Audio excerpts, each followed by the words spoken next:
Chers frères et sœurs, chers paroissiens, bonjour. Et je suis heureux de pouvoir vous rejoindre aujourd'hui dans vos lieux de confinement. D'abord pour vous assurer que, avec mes trois frères prêtres et puis Alexandre, notre séminariste diocésain, nous prions beaucoup pour vous tous qui vivez quelquefois des moments difficiles, d'épreuves, dans cette époque un peu compliquée.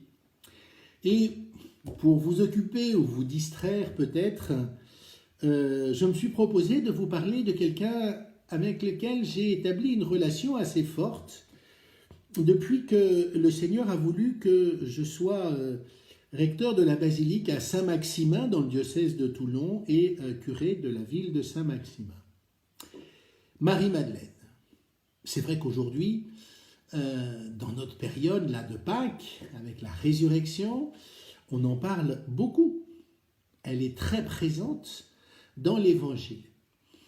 Et je voudrais prendre 3 moments pour vous en parler. Cette semaine, je vais vous parler plus particulièrement des traditions provençales qui laissent penser que Marie-Madeleine a pu venir effectivement en Provence avec celles et ceux qu'on appelle la famille de Béthanie, Maximin, Saint-Martial, Saint-Longin, peut-être, et puis aussi forcément son frère et sa sœur, à savoir Sainte-Marthe et Saint-Lazare, dont on peut penser qu'il a été évêque, le premier évêque de Marseille, et des éléments archéologiques récents viennent encore un peu corroborer cette tradition.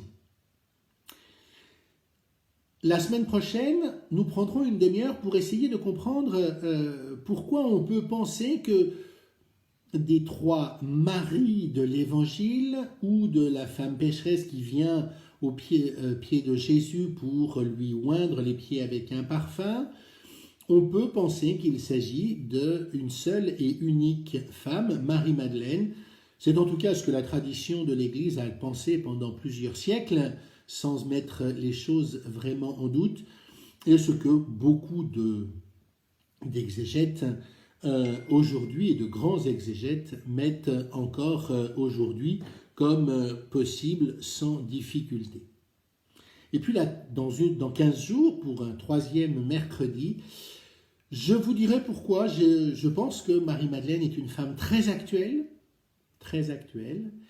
et qui peut nous aider beaucoup dans notre vie spirituelle, comme dans notre vie chrétienne, en tout cas dans notre relation avec le Seigneur. Alors aujourd'hui, nous partons d'abord en Terre Sainte, enfin ce que nous appelons aujourd'hui la Terre Sainte. Et nous allons retrouver cette famille de Béthanie. Et nous allons essayer de comprendre comment on peut penser que, de manière très sereine, que cette famille de Béthanie a fini par arriver en Provence. D'abord, quels seraient les liens entre cette terre d'Israël et la Gaule? Pourquoi?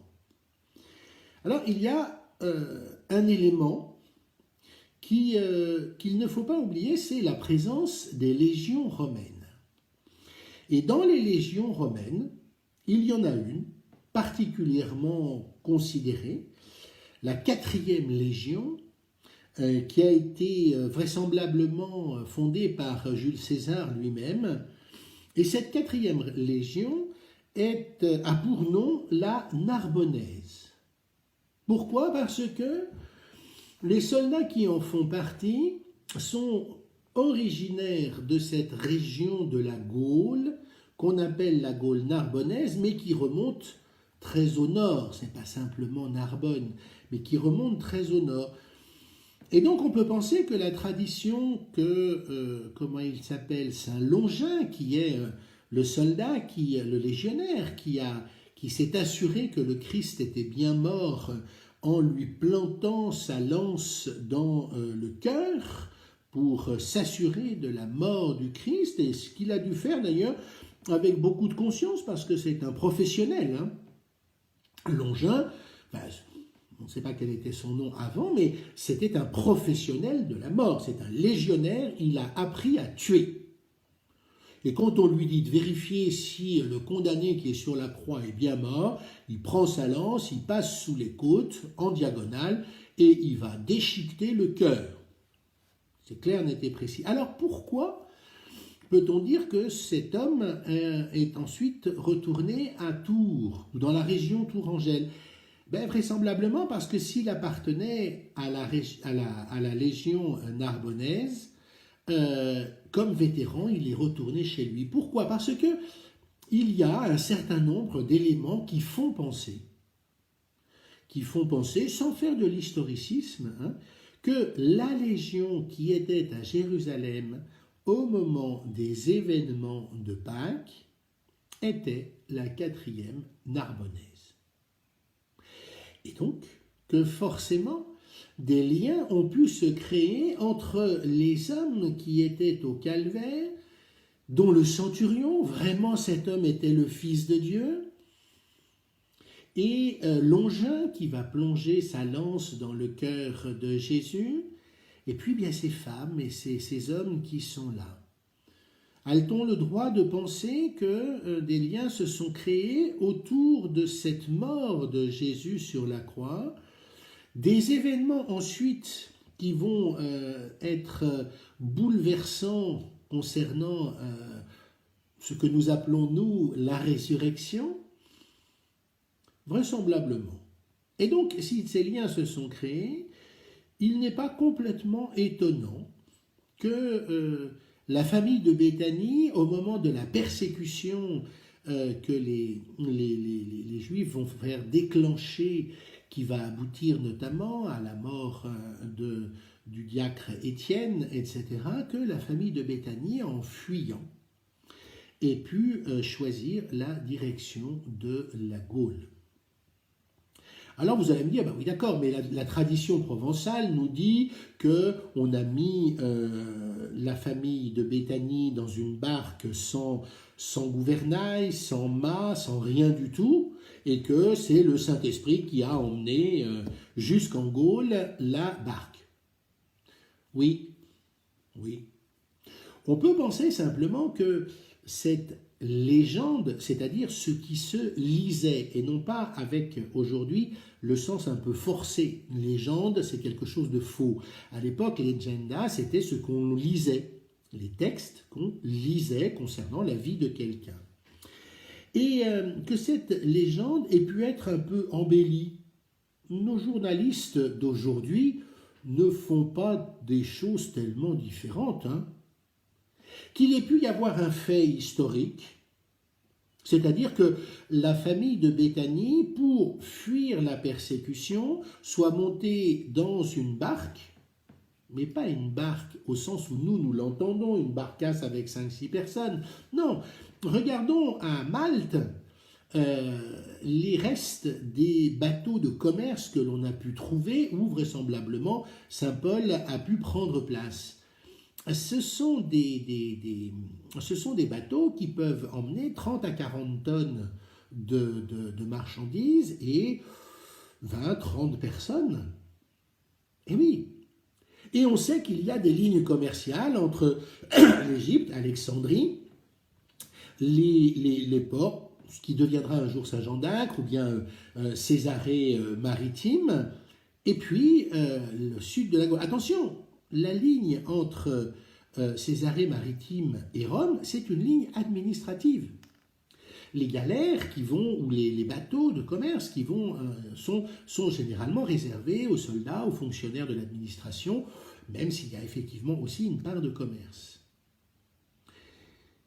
Et donc, il n'y a rien d'improbable à ce que la famille de Béthanie ait pu monter dans un de ces bateaux, comme le fera Saint Paul qui ira jusqu'à Malte.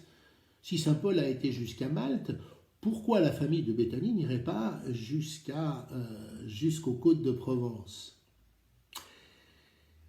Mais me direz-vous, puisqu'ils sont allés jusqu'aux côtes de Provence, dans un lieu qu'on appelle aujourd'hui les Saintes-Maries de la Mer, pourquoi pas Marseille? Parce que Marseille n'est pas un port romain. Marseille, Massilia, est une cité grecque. Et donc, il y a des liens entre la Grèce et Marseille, mais pas tellement avec le reste du monde méditerranéen. En revanche, ce qui est très intéressant, c'est que en 2010, oui, on fait un petit saut là dans le temps, en 2010, des plongeurs au large des Saintes-Maries de la Mer ont retrouvé les restes d'un très grand port de commerce romain. Voilà qui pourrait expliquer les raisons pour lesquelles la famille de Béthanie et les Saintes Maries, Salomé, Jacobée, etc., sont arrivés aux Saintes Maries de la Mer. Parce qu'il y avait là un port qui permettait ensuite de remonter le Rhône.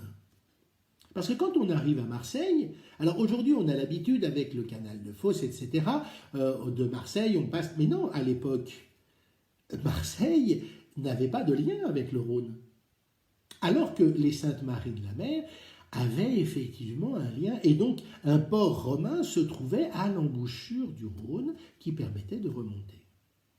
Donc, on peut penser de manière tout à fait légitime. Alors bien sûr, vous allez me dire, mais rien n'est écrit, c'est vrai. Qu'est-ce que l'on sait véritablement de Cléopâtre ou de Jules César? Pas tellement plus, vous savez. Nous, aujourd'hui, on considère historiquement que ce sont des choses très sûres. Mais si on prend la guerre des Gaules de Jules César, l'exemplaire le plus ancien que nous ayons a à peine 1000 ans. C'est-à-dire que pendant 1000 ans, de 0 à 1000, il y a eu des copies de copies de copies de copies de copies qui ont abouti à l'exemplaire actuel que nous avons et qui date de l'an 1000 de la guerre des Gaules de César. On peut imaginer que beaucoup de choses ont pu se transformer pendant les 1000 ans de copies. Donc faisons attention de ne pas faire trop fond sur le fait qu'il n'y a rien d'écrit. Non, mais il y a un certain nombre de traditions orales. Or, nous savons que dans le monde latin, le monde méditerranéen, la tradition orale a toute sa force et toute sa valeur. Donc, on peut très bien admettre l'arrivée de la famille de Béthanie et de quelques autres jusqu'aux Saintes Maries de la Mer. Nous ne nous étendrons pas sur ce qu'ils vont devenir. Ils vont passer vraisemblablement par Marseille. Marthe partira pour Tarascon. Là aussi, il y aurait des choses intéressantes à dire sur les recherches archéologiques qui ont pu amener à penser que Marthe était venue à Tarascon. Et intéressons-nous à Sainte Marie-Madeleine. Puisqu'elle est là, elle trône là, à côté de nous, dans la beauté là, de son pot qui n'est peut-être pas un pot d'onguent d'ailleurs. On parle beaucoup du pot d'onguent, mais peut-être que ce pot pouvait représenter aussi une très belle relique qui a disparu en 1910, qui a été volée en 1910, de terre du Calvaire, qui aurait été ramenée par Marie-Madeleine, et dont on a un certain nombre d'attestations au long des siècles que le vendredi saint à 15 heures, cette terre imprégnée d'une masse un peu noire, à savoir vraisemblablement le sang du Seigneur, se mettait à bouillonner. Eh oui, un petit peu comme on retrouve le même genre de miracle au mois de janvier à Naples avec Saint-Janvier. Il y a quand même des choses qui sont assez, des liens que l'on peut faire et qui permettent de penser qu'il y a eu certains événements, même si effectivement nous n'en avons pas les photos, les films ou les traces écrites. Pourquoi peut-on penser que Marie-Madeleine est venue à Saint-Maximin? Ou plutôt qu'elle a passé 30 ans à la Sainte-Baume, tout en haut, là-haut, là, dans cette sainte grotte, la Baumo, la grotte en provençal, hein, donc la sainte grotte. Alors évidemment, il n'y a aucune photo, comme je le disais tout à l'heure, ou aucun film qui nous parle de la présence de Marie-Madeleine à Saint-Maximin. Il y a un certain nombre d'éléments qui font penser que quelqu'un de très important est venu dans cette Villa Lata. Alors vous allez me dire, mais c'est Saint-Maximin ou c'est Villa Lata? Eh bien, c'est-à-dire que dans les premiers siècles, Saint-Maximin n'existait pas comme tel, ça n'était pas une ville. Il y avait une ferme, la ferme d'une villa gallo-romaine, et qui s'appelait la Villa Lata, qui était sur la Via Aurelia, vous savez, cette longue voie, une de ces longues voies romaines qui rejoignait la capitale de l'Empire, Rome, et qui permettait ces déplacements extrêmement rapides des légions romaines. Il y a donc là un village paysan, le village d'une villa gallo-romaine. Et c'est là que commence à se poser un certain nombre de questions. Nous sommes au 1er, 2e, 3e siècle, au milieu de cette ferme et des maisons des personnes qui travaillent dans cette ferme. Or, au 3e siècle, 4e siècle à peu près, on vient construire en ce lieu une très grande église. Alors, qu'est-ce que je dis quand je dis une très grande église? C'est une église qui, pour l'époque, est très grande. Elle fait à peu près 40 mètres de long. Vous allez me dire, mais ça n'a rien d'énorme. Non, aujourd'hui, effectivement, c'est pas énorme. À l'époque, il fallait qu'il y ait une raison sérieuse pour que l'on puisse construire ce genre d'édifice. Il y a une deuxième chose qui est très surprenante, c'est que à côté de l'actuelle basilique de Saint-Maximin, la basilique gothique que nous connaissons aujourd'hui et que je vous invite à aller visiter, sur la petite place, là, quand on sort de la basilique, sur la gauche, il y a une place de parking. Et il y a quelques décennies, en faisant des travaux, on y a découvert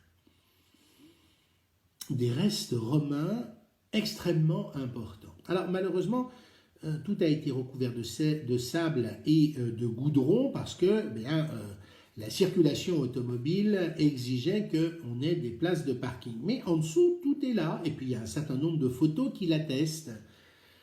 Il y a un très grand baptistère du 3e, 4e siècle. Donc on a une église. On a un très grand baptistère. Troisième élément important, des tombes paléochrétiennes, de gens venant de fort loin, Parisis, donc de la région de ce qu'on appelle aujourd'hui Paris, peut-être même un habitant et sa femme de Lyon. Enfin, il y a un certain nombre d'éléments qui montrent que des gens venant de loin, sans avoir particulièrement de raison de le faire, ont demandé à être inhumés dans ce lieu, comme on le faisait à l'époque, de manière très habituelle. C'est un phénomène que l'on rencontre de manière très régulière, qui ont voulu se faire enterrer en ce lieu. Pourquoi? Pourquoi des gens venant de loin pouvaient avoir besoin de se faire baptiser, tellement nombreux qu'il a fallu construire un grand baptistère, à peu près aussi grand que celui de Fréjus ou celui de Riez, qui sont des monuments de la région. Pourquoi? Et puis cette église de 40 mètres, qui va être ensuite effectivement détruite et remplacée par une église plus grande, puis enfin par l'actuelle basilique royale gothique de Saint-Maximin, est elle-même construite sur une crypte. Allez, appelons-la une crypte. On va garder le terme, même si vraisemblablement à l'époque, c'était plutôt une petite chapelle. je ne sais pas si certains d'entre vous sont déjà allés à Assise, à la portioncule, où il y a la fameuse petite chapelle à l'intérieur de la grande basilique, la fameuse petite chapelle de Saint-François. Eh bien, là, c'était sans doute le même principe. Une chapelle qui a fini par devenir une crypte au fur et à mesure des siècles, une chapelle par-dessus laquelle on a construit une église, qu'on a fini par démolir, qui, en mettant les décombres un peu partout, a fini par transformer la chapelle en crypte, et ensuite par-dessus la basilique Saint-Maximin monumentale qui existe encore aujourd'hui et dont j'ai eu le privilège d'être curé et recteur. Et pourquoi tout ça? Pourquoi tout cela? Alors une tradition disait bien qu'effectivement Sainte Marie-Madeleine serait venue en Provence. Des traces, des écrits, non, une tradition, tradéré, ce qui se transmet. Mais posons-nous une question toute simple.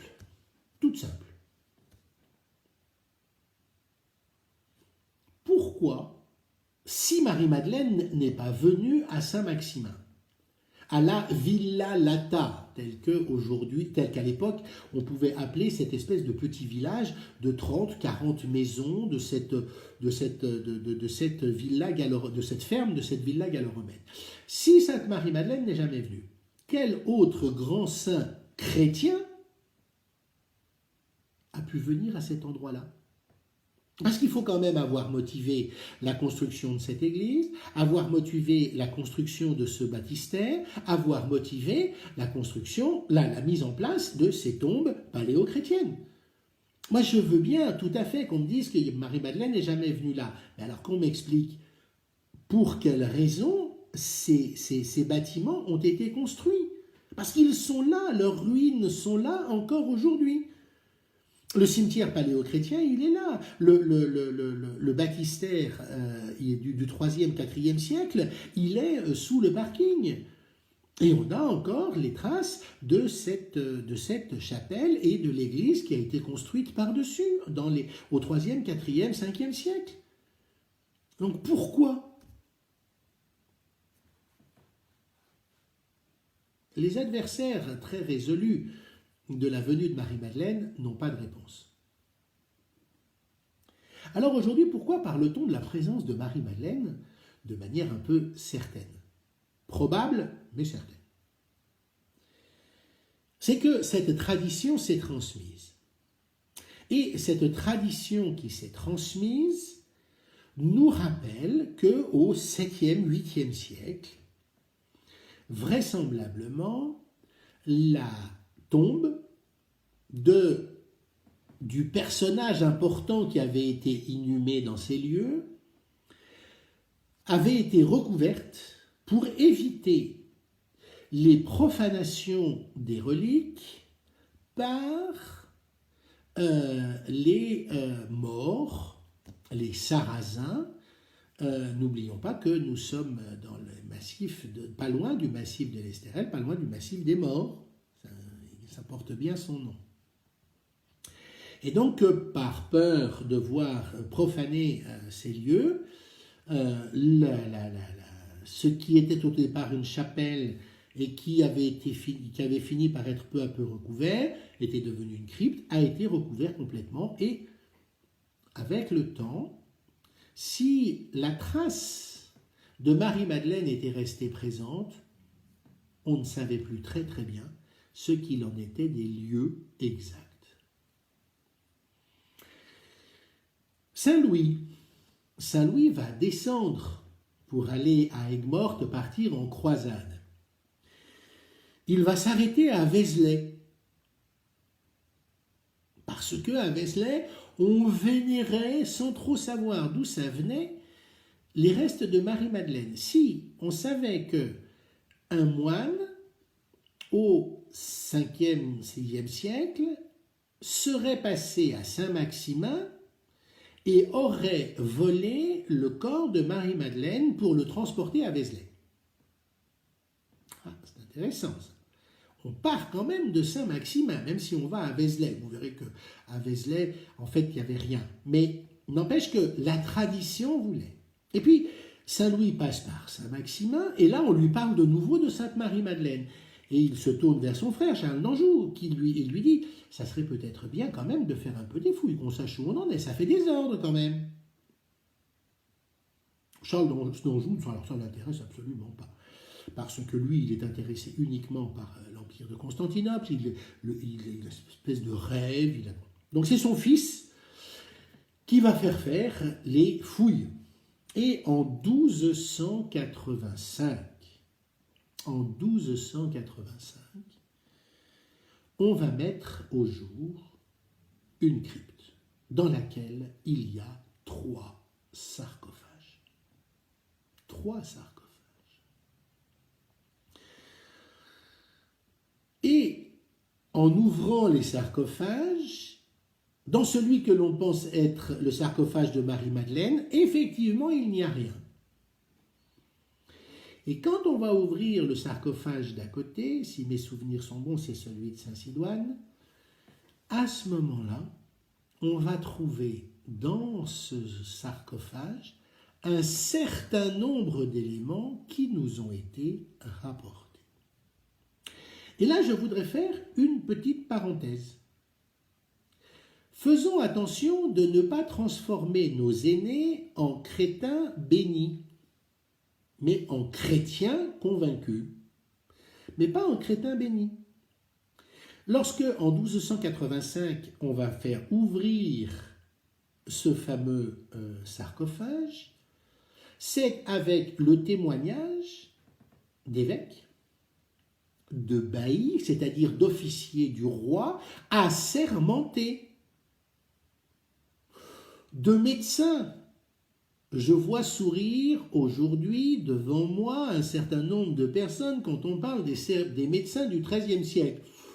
Vous savez, les médecins du XXIe, aujourd'hui, il y en a quand même un certain nombre qui me paraissent joyeusement des apprentis sorciers. Donc, la crise actuelle devrait nous appeler à beaucoup de modestie et peut-être un peu de reconnaissance vis-à-vis des hommes du XIIIe siècle. Donc, nous nous retrouvons face à ces hommes qui vont témoigner. Un capitaine de la garde royale, avec le bailli, donc ce sont des hommes qui ont des responsabilités politiques, militaires, importantes. Pourquoi aurait-il menti? Ou alors, on ne peut plus croire rien ni personne, on ne peut plus faire de science historique. Pourquoi aurait-il menti? Que nous disent-ils? Fermons la parenthèse, que nous disent-ils? Eh bien, qu'en l'an de grâce 1285, lorsque l'on ouvre le tombeau, le sarcophage, la première chose qui va frapper toutes les personnes qui sont autour, c'est un parfum merveilleux. Ce n'est pas le seul exemple de ce genre de phénomène. Je ne veux pas l'appeler miracle, je l'appelle simplement phénomène. Ce n'est pas le seul exemple dans l'histoire de l'Église, dans l'histoire des reliques, dans l'histoire de la redécouverte des corps des saints. Ce n'est pas le seul exemple. Donc, il y a ce parfum. Et à l'intérieur, un corps. Et de ce corps, de la bouche, sort un fenouil. Le corps paraît intact, même si manifestement il manque certaines parties du corps. Et on va donc exhumer ce corps, l'examiner et trouver notamment un parchemin qui effectivement aujourd'hui a disparu. Alors on nous dit s'il a disparu, c'est qu'il n'a jamais existé. Là encore, pourquoi est-ce que les gens qui ont fait le procès verbal de cette exhumation auraient rêvé ou menti? Ils l'ont bien vu, ce parchemin qui nous parle du corps de Marie-Madeleine et qui nous parle comment, effectivement, et qui explique d'une certaine manière, c'est là qu'on va comprendre pourquoi le corps de Marie-Madeleine serait dans le tombeau de Siloane, et donc pourquoi, lorsque les moines au VIe siècle de Vézelay sont venus voler le corps de Marie-Madeleine nutamment, comme on faisait à l'époque pour se procurer des reliques qui permettaient d'assurer des revenus dans une abbaye, dans un diocèse, etc., avaient volé manifestement des restes qui n'étaient pas ceux de Marie-Madeleine, parce que précautionneusement, les habitants, le clergé, les cassianites, avaient mis en place cette petite ruse d'échanger les reliques entre les deux sarcophages. Les ossements, le corps intact, le corps de Marie-Madeleine était bien resté à Saint-Maximin, et on avait bien la preuve qu'à Vézelay, il n'y avait rien. Alors qu'en est-il de ce corps? Alors il y a quelques restes aujourd'hui, puisque la Révolution française, comme dans beaucoup d'endroits, a fait son œuvre, et dans son élan anticatholique, a évidemment cherché à détruire les restes de Marie-Madeleine. En 1770, dans les années 1770, il y a la dernière authentification officielle faite par l'évêque de Fréjus. Et il nous parle du corps de Marie-Madeleine, et notamment d'un fragment de peau qui va se détacher au moment de l'authentification, et qui va se détacher du front. Fragment de peau qui nous est conservé dans le petit reliquaire qui est sous le grand reliquaire du crâne et qu'on appelle le noli me tangere, ne me touche pas. Vous savez, ce geste doux et délicat de Jésus ressuscité au matin de Pâques, lorsque Marie-Madeleine veut se saisir des pieds et les embrasser pour marquer sa vénération, comme elle l'a déjà fait par 2 fois au milieu des banquets à Vinay. Et Jésus la repousse doucement et délicatement.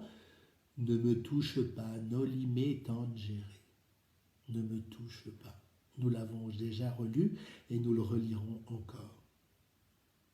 C'est d'ailleurs un moment très émouvant lorsque on célèbre la messe dans la crypte de ce matin de Pâques, et qu'on trouve et qu'on prie devant ce morceau-là de la peau de Marie-Madeleine, et que l'on lit l'évangile du Noli me tangere, on imagine le geste de Jésus, la paume de Jésus touchant le front de Marie et la repoussant doucement et délicatement. Arrive la Révolution, on détruit tout, on démolit tout. Peut-être pas autant que dans les années 60-70, mais déjà on va chercher à tout démolir. Le corps avait été transféré sur le maître-autel, et par bonheur, le sacristain, pendant que les révolutionnaires avinés et sacrilèges s'acharnaient sur la partie du corps de Marie-Madeleine, va arriver à récupérer une partie du crâne et un certain nombre d'autres ossements qu'il va précautionneusement cacher chez lui. Il les ressortira à la restauration, les rapportera à la basilique, et nous avons aujourd'hui un certain nombre d'ossements qui viennent de ces trouvailles du sacristain de l'époque, avec le crâne qui a été mis dans ce grand reliquaire vermeil, avec le noli me tangere, et puis d'autres ossements, une longue mèche et belle mèche de cheveux de Marie-Madeleine. Un certain nombre d'analyses ont été faites. Alors bien sûr, encore une fois, on ne nous dit pas qu'il s'agit de Marie-Madeleine, il n'y a pas de photo. En revanche, on nous dit que ces ossements font partie du corps d'une femme. Comme j'ai l'habitude de lire de manière un peu brutale, au moins déjà c'est pas une vache. Une femme. Une femme du 1er siècle. Du 1er siècle. Vraisemblablement méditerranéenne. de petite taille. Or, on savait que Marie-Madeleine était petite de taille, de petite taille. Un certain nombre d'éléments. Il y en aurait d'autres, mais le temps passe et je ne voudrais pas vous lasser. Il y a donc un certain nombre d'éléments qui nous permettent de dire, avec beaucoup plus de précision bien sûr que ce que j'ai fait aujourd'hui, on ne peut pas survoler les traditions provençales en 35 minutes comme je viens de le faire, et pour donner, par contre je peux vous donner le goût d'essayer et de vouloir approfondir ce qu'il en est de la présence de Marie-Madeleine. Il y a 2-3 choses qui sont certaines. La première, il n'y a aucun élément qui vient infirmer les traditions provençales. Aucun. C'est important ça. Plus on avance, plus on fait de recherches, plus les petits éléments que l'on trouve vont dans le même sens. C'est vrai qu'il n'y a aucune preuve formelle de la présence de Marie-Madeleine à Saint-Maximin. Mais il n'y a aucune preuve formelle qu'elle ne soit pas venue. En revanche, se pose un certain nombre de questions. Si Marie-Madeleine n'est pas venue à Saint-Maximin, en Provence, à la Villa Lata, et qu'elle n'a pas été enterrée en ce lieu, qui a motivé de tels pèlerinages qu'il a fallu construire au IIIe, IVe siècle une grande église, qu'il a fallu construire un grand baptistère, et que des hommes et des femmes ont voulu se faire enterrer chrétiennement dans ce lieu.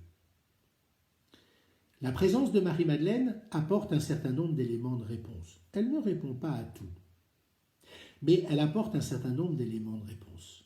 Je crois que c'est important, et surtout cela nous permet de recevoir ces traditions provençales comme réalistes et probables. Il n'en faut pas plus pour que nous puissions aller à Saint-Maximin le cœur joyeux pour prier Marie-Madeleine.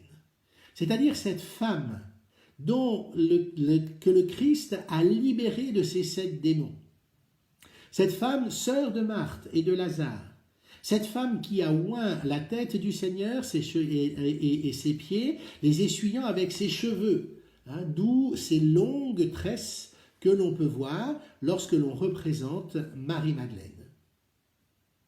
Oui, on peut aller à Saint-Maximin en pensant qu'on va y trouver Marie-Madeleine, et vous serez très étonnés. Laissez l'ancien recteur de la basilique vous dire une chose en reprenant une phrase qui n'est pas de lui, qui n'est pas de moi, mais que je trouve profondément juste. Je ne sais pas si Marie-Madeleine est venue à Saint-Maximin, mais ce que je sais, c'est qu'aujourd'hui, elle y est. Pendant l'année où j'ai eu la grâce d'être recteur de Saint-Maximin, j'ai vu trop de signes de cette présence à travers les grâces qui ont été reçues par son intercession dans ce lieu.